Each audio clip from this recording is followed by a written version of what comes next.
All right, on to the next topic. Continuing in section 3.8, the next idea is that of diagonalization. Some good news because you dealt with diagonalizing matrices in linear algebra. Of course, we'll do something a little more general. First, some definitions. Let A and B be n by n matrices if there exists an n by n matrix P, invertible, non-singular, such that B equals P inverse AP, then A and B are similar. We won't use that terminology similar quite so much, but it's certainly motivation for considering diagonal matrices and some of these other topics. So similar matrices A and B if B equals P inverse AP, only working for square matrices. A and B are similar and B is diagonal means that A is diagonalizable. So there's certainly a difference between a diagonal matrix and a diagonalizable matrix. So in this case, we could express a given matrix in terms of a product involving a diagonal matrix inside of a matrix and its inverse. And as you know from linear algebra, the important thing about diagonal matrices is they're easy to raise to powers. You raise the diagonal elements to powers, and then you take care of some matrix products, a couple of matrix products. So that's the motivation for diagonalizing matrices, and arguably a motivation for looking at eigenvalues and eigenvectors. Because as we'll see, and as you know from linear algebra, diagonalizing a matrix corresponds to some manipulations of eigenvalues and eigenvectors. Another definition, if there is an n by n orthogonal matrix, Q, such that B equals Q transpose AQ, then A and B are orthogonally similar. So we're taking these ideas of similar and diagonalizable and modifying things where we don't want just an invertible matrix P, we want an orthogonal matrix Q. Remember, a matrix is orthogonal if and only if it equals its its inverse and its transpose are the same. Q transpose equals Q inverse.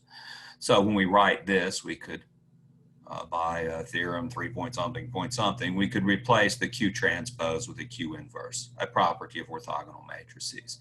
So this orthogonally similar is a special case of just regular old similar. Our definitions, recall, of an orthogonal matrix was that its columns, say, form an orthonormal set. Orthonormal set were orthogonal matrices. So if we can talk orthogonally similar, then we could talk orthogonally diagonalizable in a similar situation.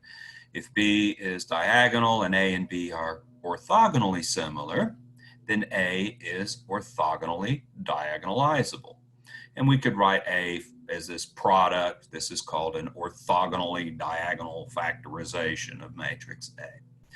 So the deal is, you've taken A, you get a diagonal matrix here, and you've got these orthogonal matrices, Q and Q transpose.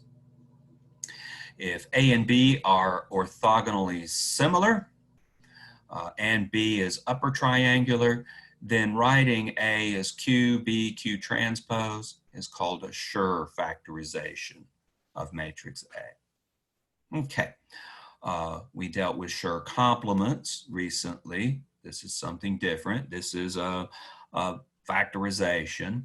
It's writing matrix A in terms of an upper triangular matrix, and some orthogonal matrices is given. All right, first result is, from this video, sure factorizations actually exist. If we take a square matrix, a sure factorization exists. Let's go through that. All right. So, I'm going to show part of it by induction. If A is a 1 by 1 matrix, piece of cake. Take Q to be the matrix, the 1 by 1 matrix with just an entry of 1. It's its own inverse, it's its own transpose and all that stuff. And that'll simply give us A equals B. If A has a 1 entry, then it's considered to be upper triangular. So we're good to go on that. It's also considered to be lower triangular and diagonalizable, or diagonalized, diagonal. 1-by-1 matrices, not particularly interesting, but we'll establish this with some induction, and we're establishing a base case. If A is a 0 matrix, we could take, for example, Q to be an identity matrix, and then we could take B to be the 0 matrix, which is also considered to be upper triangular and lower triangular and diagonal. So these are little special cases we want to call attention to. We'll look somewhere along the lines at rank. And when we do that, we'll need to throw out the fact that A might have rank 0. So that's the reason this has been mentioned to start with. But now we're going to take n greater than 1 and establish this result for n by n matrix A. And we're going to do it inductively. So we'll look at the case n equals 2 as well. All right, so take CV to be an eigenpair of matrix A, that is, V is an eigenvector with corresponding eigenvalue, C. Take the extra little condition that vector V has been normalized. So we've divided vector V by its magnitude. Remember, eigenvectors can't be the 0 vector, so we can always normalize them.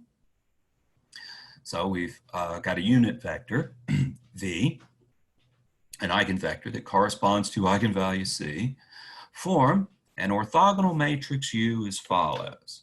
All right, here's the punchline. We're going to make this matrix U. Its first column is going to be this eigenvector V. And we're going to have matrix U to have orthonormal columns. That is, U is going to be an orthogonal matrix. So here's how we're going to do that. Question becomes, how do you pick all those other columns? I got no concerns over those other columns, except that we end up with an orthonormal collection of columns. So what we can do is take V along with all n of the standard basis vectors for Rn. So this gives us a collection of n plus 1 vectors. They span Rn because we took the standard basis vectors.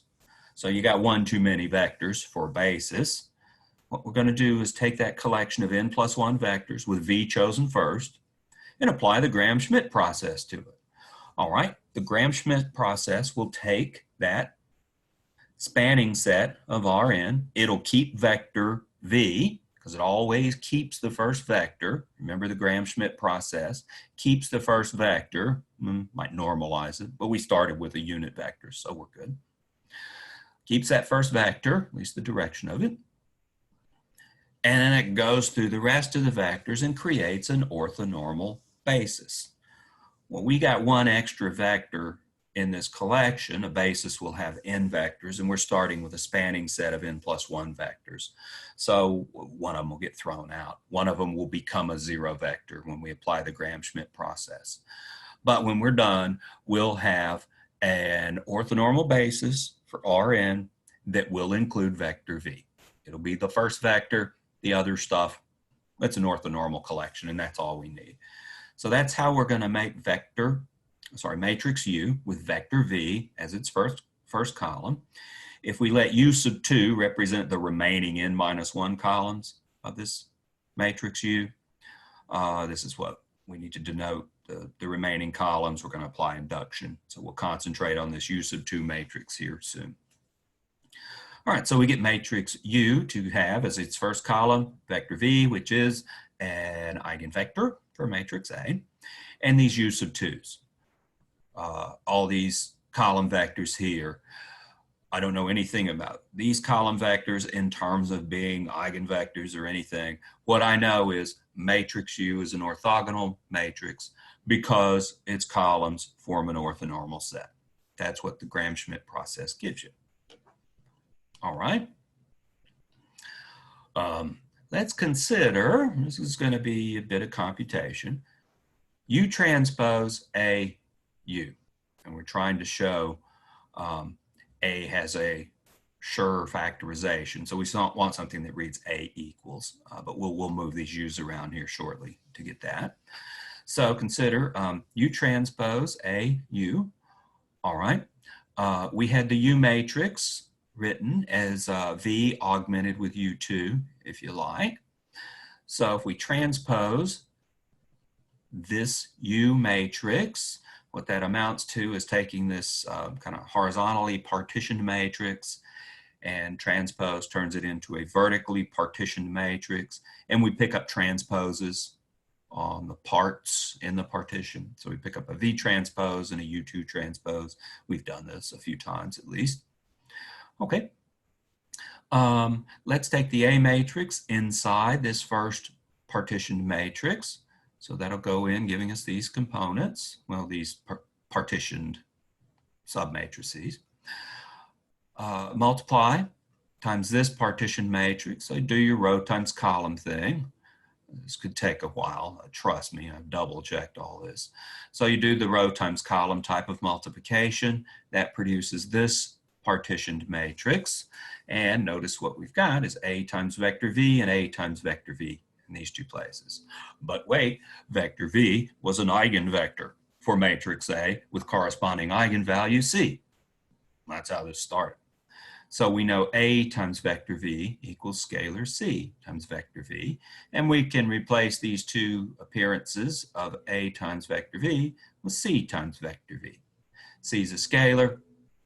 You can pull those scalars out front. That's all we've done from this step to this step. The other stuff remains the same. Now we're going to claim that we can simplify this first column to this. Second column, second right-hand part of the partition is the same. What's up with this? V transpose times V, okay, that's the norm of V squared. It's the inner product of V with itself, the norm of V squared, and remember V was a unit vector. So V transpose times V is 1, leaving us with a scalar C here, and what we've got in U2 transpose times V is a bunch of inner products involving a collection of orthogonal vectors. Remember, vector V was orthogonal to all those other vectors in set U2. That's how we made this matrix U, with V as its first column and U2 as the remainder of those columns. Yeah, all those columns are perpendicular to each other. Okay, so V is perpendicular to all of the columns in U2. And when we have a U2 transpose times V, this ultimately involves inner products of each of the columns of this U sub 2 matrix with vector V, and those are all zeros. So what we're getting here is this 0 represents a column vector of zeros of appropriate size. It's a n minus 1 by 1. We started with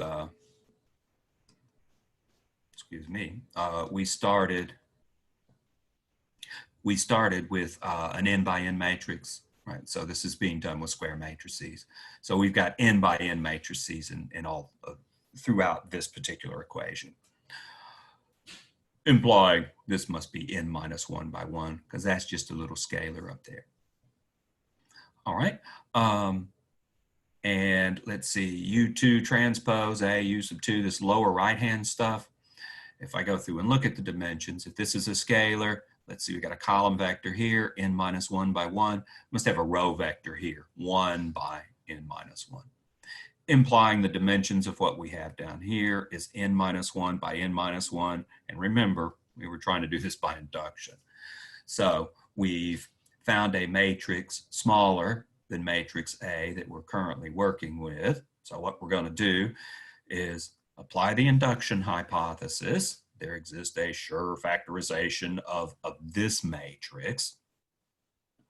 Apply the induction hypothesis to this matrix and then try to build that back up so that we can get a sure factorization of the original matrix A. All right. U is orthogonal. That means U transpose equals U inverse. That was theorem 3.7.1 that gave us that. By theorem 3.8.2 part 8, the eigenvalues of U transpose AU or U inverse AU are the same as the eigenvalues of A. If we had an invertible matrix and we took matrix A and multiplied on the left and right in this sense, that doesn't change eigenvalues. Similar matrices have the same eigenvalues, is what it amounts to. So we can claim that the eigenvalues of U transpose AU is the same as the eigenvalues of A. Right, that's that thing we're interested in. So when n equals 2, all right, when n equals 2, we're claiming U sub 2 transpose A U sub 2. That's a scalar. It's a 1-by-1 matrix. And the two eigenvalues of A must then be C and that particular scalar. Let's look back. Let me go back one page. So we left off here. We're saying if n equals 2, then these are all 4 scalars, and we're looking at the scalar down here. All right, so what we then get is that scalar in that lower right-hand part must be an eigenvalue of matrix A. The eigenvalues of A are the same as the eigenvalues of U transpose AU, and we saw that it has those diagonal entries. We had a 0 below the diagonal. You take the determinant of A minus Ci, and you'll get those diagonal entries as eigenvalues of that matrix, and so eigenvalues of matrix A. All right, so this U transpose AU equals B has produced an upper triangular matrix, and the entries along the diagonal of this matrix B are eigenvalues as claimed. So back one more time. So we're getting this matrix here, and we're getting eigenvalues along here, and we're getting an upper triangular matrix, and that's what a sure factorization was. All right, so the result holds for K by K matrices with K equals 2. Okay, I promised you induction, so here comes finally the induction part. Suppose there's a sure factorization for all matrices size K by K, where K equals n minus 1. We want to show if there's sure factorizations for n minus 1 by n minus 1 matrices, then there's sure factorizations for n by n matrices. And this particular little eigenpair will play a role in the induction. Okay, let A be an n by n matrix with eigenpair C and V, where V's been normalized, it's a unit vector, as above. I'm going to recycle some of those computations above. Failed to call attention to an asterisk equation, but we had just, previous slide I think, written U transpose AU in this form. We were just talking about what happens when K equals 2 up here, so that gave us a base case. But in general, we had this kind of representation of that product. And we had down here in the lower right an n minus 1 by n minus 1 matrix, okay, and a scalar up here. Well, if this is an n minus 1 by n minus 1 matrix, induction lets us say this matrix has a sure factorization. So there's some orthogonal matrix V, such that V transpose times this matrix times V equals T, an upper triangular matrix. That's what a sure factorization is of this matrix in parentheses. Multiply on the left and the right by an orthogonal matrix and get a triangular matrix out. I actually stated it slightly differently, multiplying both sides by these V and V inverse matrices. But this is a sure factorization. So there's the induction hypothesis being used. So double asterisk, we'll come back to this and see the form of matrix T further down in the proof. All right, let's see.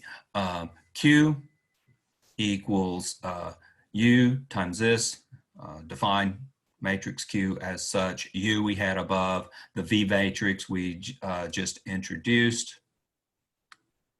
So To find Q in this sort, we're going to show Q itself is also orthogonal. Here you can see, I'm going to do probably something or other inductively. Here's a little n-1 by n-1 matrix. But what we claim first is that Q is orthogonal. So let's take Q transpose times Q. We're going to show that equals the identity. Let's go through it in some detail. If this is a definition of Q, then Q transpose would be, write this product down in the opposite order and transpose. So we transpose the U and it would appear on the right. We transpose this, which would effectively mean transposing the V matrix inside. So indeed, here's U transpose and here's that thing transpose. Q, here's Q written out in terms of U in this matrix as it was defined. All right. Hey, U transpose U. That's the identity, because U is an orthogonal matrix. What was an orthogonal matrix? By theorem 3.7.1, it's so important, I remember it. We had that an orthogonal matrix satisfies a condition that U transpose equals U inverse. In other words, U transpose times U is an identity matrix. So this gives an identity matrix out. We lose that from the conversation. And then we can do our usual row column type multiplication of partition matrices. And that produces this matrix. Oh, but V was also an orthogonal matrix. So V transpose is V inverse, and that product is the identity matrix as well. So what we get is a partition matrix with an identity matrix, an n-1 by n-1, by the way, identity matrix down there in the lower right-hand corner. That's an identity matrix. So we've shown Q transpose times Q equals the identity. So Q must be orthogonal as well. Theorem 3.7.1 again. Q transpose must be the inverse of matrix Q. All right. So Q is orthogonal. Whoops. Let's apply Q transpose and Q in this sense to matrix A. So take Q transpose times A times Q. We're trying to get an upper triangular matrix out of this thing. Okay, Q transpose, we were just talking about that. Here that is, there's matrix A. Matrix Q by definition is here. Okay, upstairs, we had written U transpose A, U in this form. From the start equation, we had U transpose A, U equal to a matrix of this form. Let's run back and check on that. Couple slides back. Yeah, we had U transpose A, U written in this form. All right, so we've substituted that in back to where we were. Back to where we were from equation star, okay? Copy that down. All right, let's do the multiplication between these two matrices. I won't bore you with the details. That produces this. And the multiplication between these two matrices, and that produces this. All right.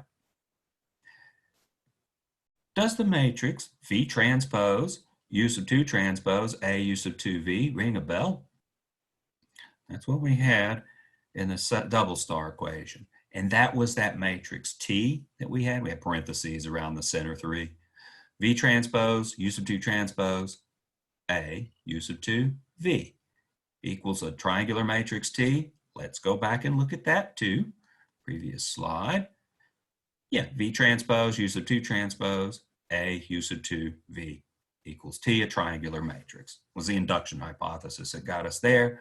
That's exactly what we have here. So we can substitute for this T, an upper triangular matrix. All right. What the hell are we trying to do?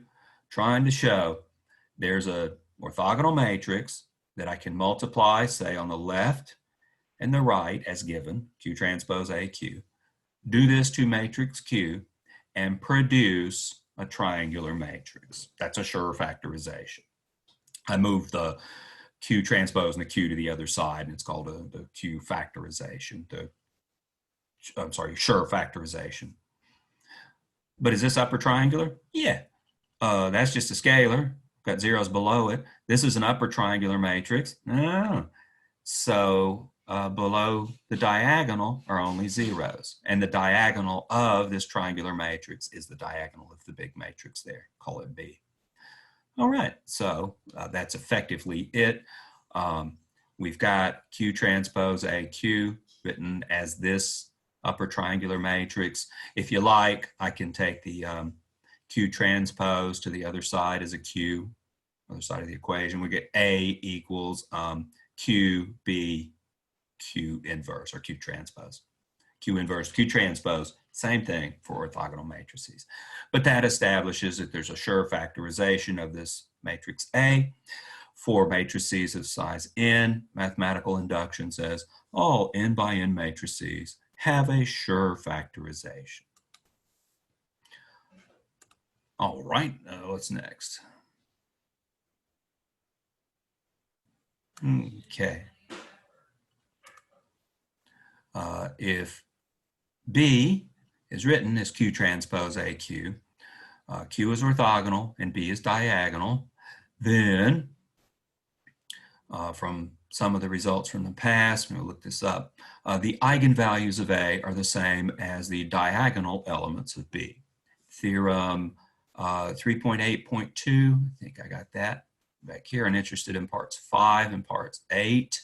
Let's make it a little bit bigger, but this was earlier in the section. Basic properties of eigenvalues and eigenvectors.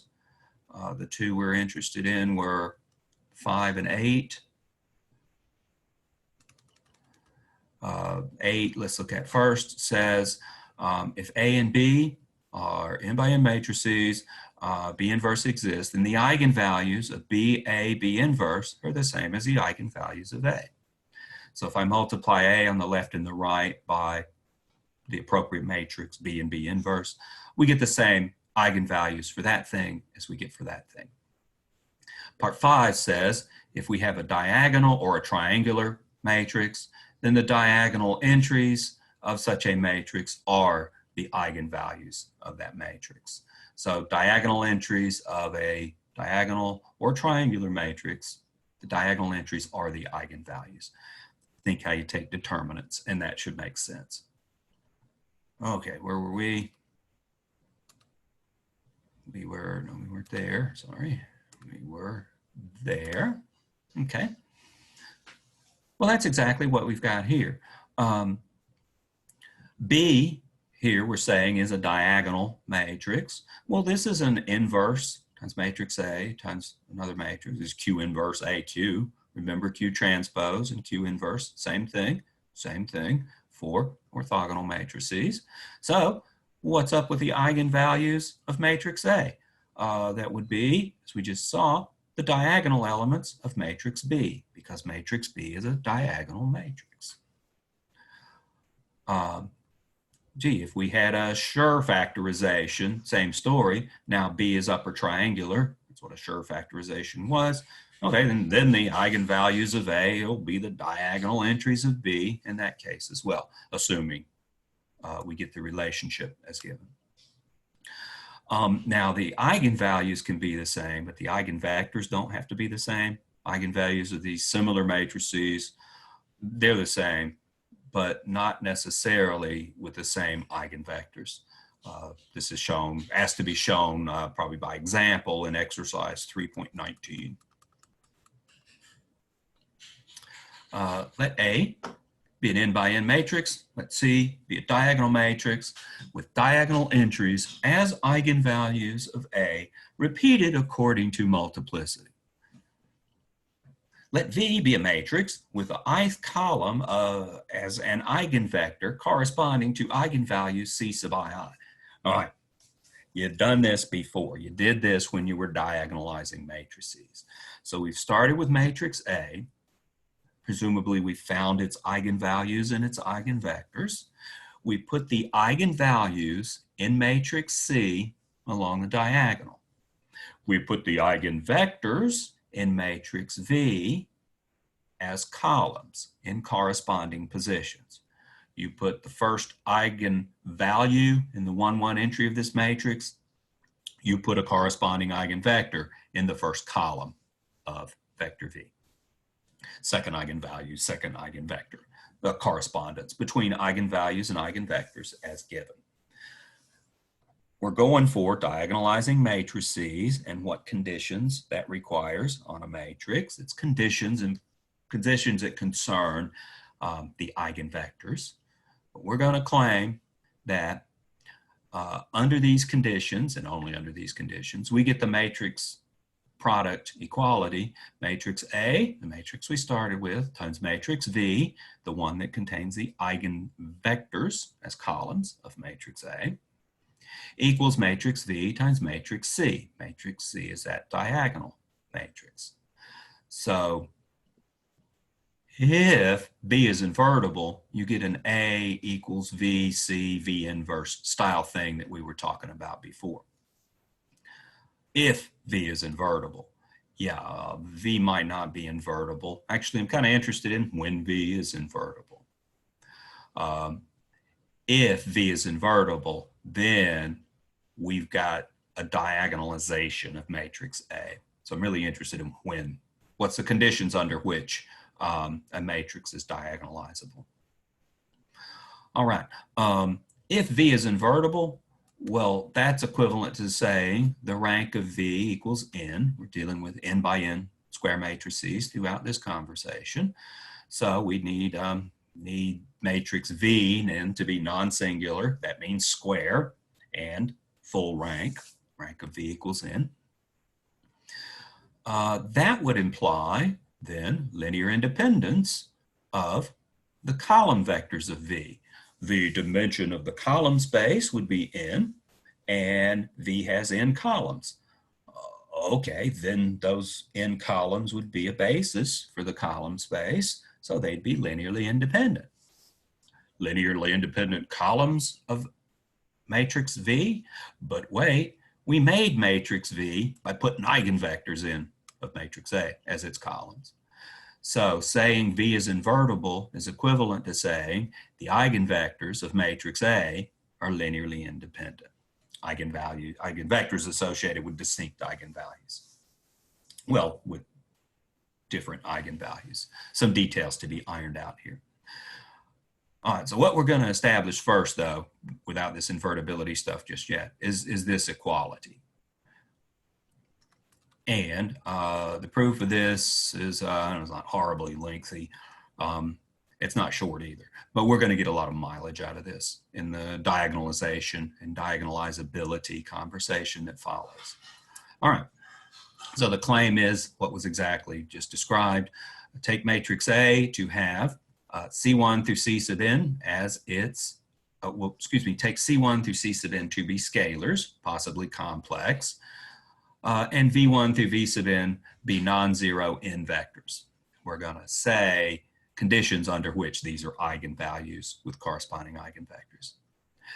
Let matrix V be an n by n matrix with the ith column given by these vectors here. So create matrix V by putting these in as its columns. Let matrix C be a diagonal matrix with diagonal entries C1 through C sub n. There's that command we had from quite some time ago, a way to create a diagonal matrix from some scalars. So it's a diagonal matrix, and these are the diagonal entries, these things that I suspect are going to be eigenvalues. The claim is we have the equality in this matrix multiplication, AV equals VC, if and only if C1 through C sub n are eigenvalues of matrix A, and the V1s through V sub n's are eigenvectors of matrix A with the correspondence, the V sub j, the jth column of V, corresponds to eigenvalue C sub j.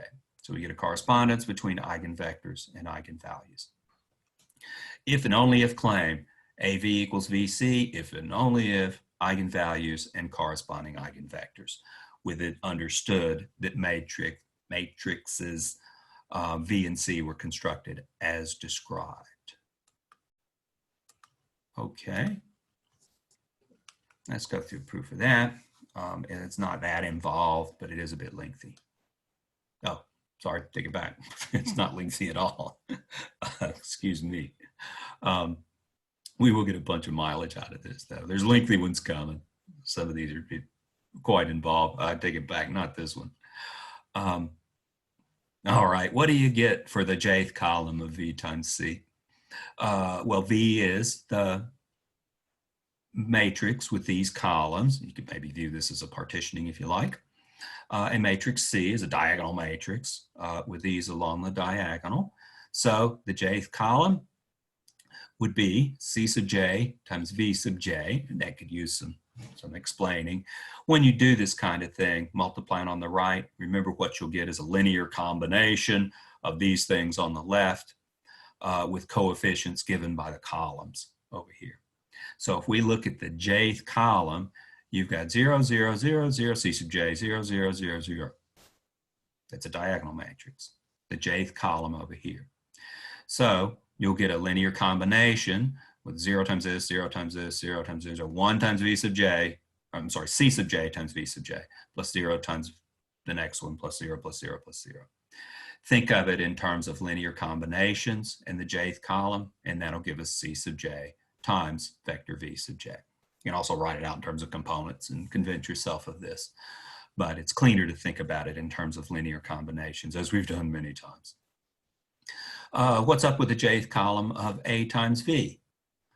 Well, that'd just be A applied to the jth column of the V sub j vector. The V sub j vector is the jth column of A. So we get matrix A applied to V sub j. With those two observations, jth column of VC is C sub j V sub j, jth column of AV is A times V sub j. Well, then we got equality, AV equals CV, if and only if we got equality of these two guys. So these two matrices are the same if and only if their columns are all the same. And this is the column equation, setting jth columns equal to each other. Of course, this will have to hold for all j. And hey, saying A times V sub j equals C sub j times V sub j, that's saying as long as these vectors V are non-zero, these vector V are non-zero by hypothesis. That's saying this is an eigenvector of matrix A, and C sub j is a corresponding eigenvalue. And that's exactly what the claim was. So we get equality there if and only if we get the V sub j's are eigenvectors and the C sub j's are corresponding eigenvalues. So, well, that was a piece of cake. Don't get used to it. Okay. Let's see, let's do diagonalizable and maybe another comment, and then we'll break the video, because I know there's long proofs coming. If A is n by n, A equals VC V inverse for some invertible matrix V and some diagonal matrix C, then A is diagonalizable. They mention another word. I'm not even going to go there. Diagonalizable is the word to use in this setting. And writing A in this form, A equals VC V inverse, is called a diagonal factorization of matrix A. If A has eigenvalues, C1 through C sub n, and we define C as this particular diagonal matrix, then A equals VC V inverse, if V inverse exists, is called a similar canonical form of matrix A. If A is not diagonalizable, it's called a deficient matrix. All right. In what sense is it deficient? It's missing something. And what it's missing is entirely related to the behavior of the eigenvectors. This thing about if V inverse exists. Well, we know if we get this relationship, I can take that V inverse matrix to the other side and we get AV equals VC. We were just talking about that. And that's only going to happen when we've used eigenvalues and eigenvectors. But when's matrix V going to be invertible? We mentioned this earlier. When its rank is n, when it's a full rank, or when its columns are linearly independent, same thing, when it's n by n. Then that's going to mean, because we're making matrix V using eigenvectors, that's going to mean A is going to need a collection of eigenvectors that are linearly independent. It's going to need n linearly independent eigenvectors. That's what's wrong with a matrix that's not diagonalizable. In a sense, it doesn't have enough different kinds of eigenvectors. It doesn't have enough linearly independent eigenvectors.